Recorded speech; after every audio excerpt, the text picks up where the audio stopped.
Project Workbench. So Kevin, here we are on set. I guess my first question for you is, you appear to be in full freedom fighter regalia. Yes, sir. As an actor, does being in the costume, having the nose, doing the makeup, does that help you prepare, or do those just not matter to you? Absolutely. As we were in makeup and Tim was applying the prosthetic, or prosthesis, he started to blend in the makeup and it started to take shape. He started painting the lines in and on the bridge of the nose, and it was so great. Then I started getting in the costume, and this was made as I was standing in wardrobe. She started layering things on top of me and trying this and actually having me be a part of it, which was great, which is very rare.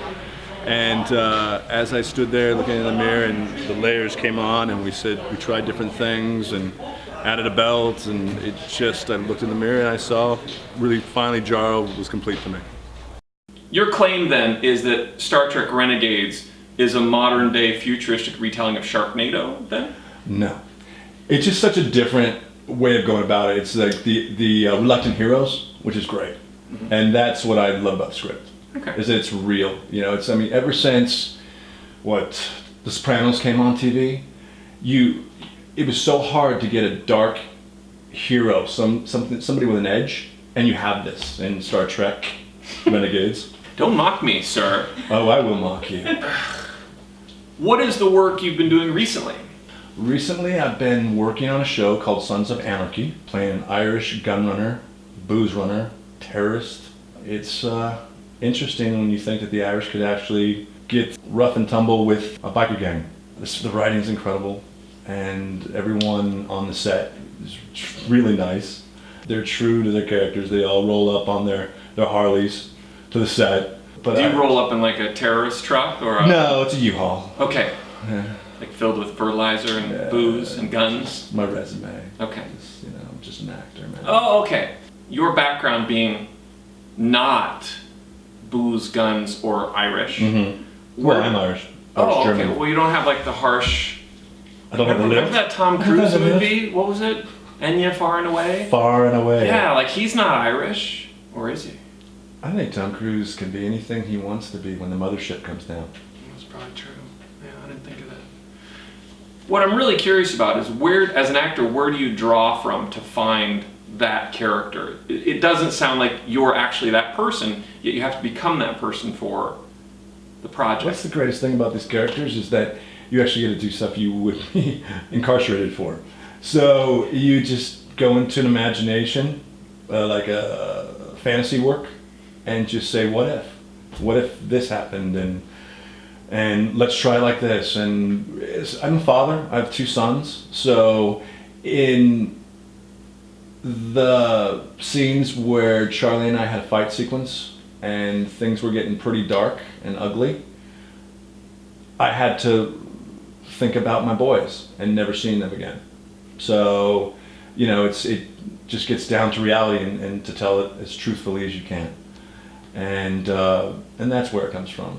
One thing that seems to be very unique to the Star Trek and sci-fi acting experience, or even genre, fantasy genre, is that you attract a very passionate fan base. Have you had any exposure, either witnessing it directly through your fellow actors, of the ways that actors experience that fandom on the Star Trek side? I've heard some stories of Comic-Con and signings, and to be honest with you, it sounds very exciting, and as long as you're safe and no one has any sharp implements around, I think you're fine.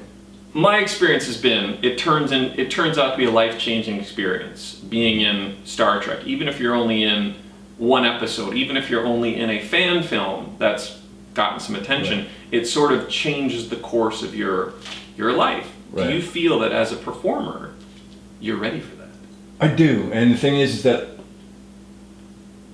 I thought about it a lot, and I don't really get wrapped up in the ultimate, the end result, because I have no idea what that's going to be.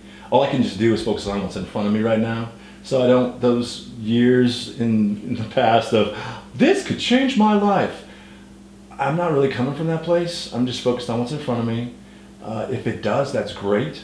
But now I'm prepared to actually handle that, whereas before you would find me strung out somewhere on Hollywood Boulevard. But now, it reminds me of why I got into it in the first place.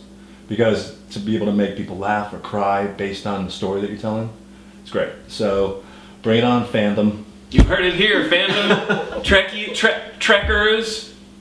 Trekkies unite. Trekkies. Not trackies. Trekkies. Trekkers. Trek fans. Treksters.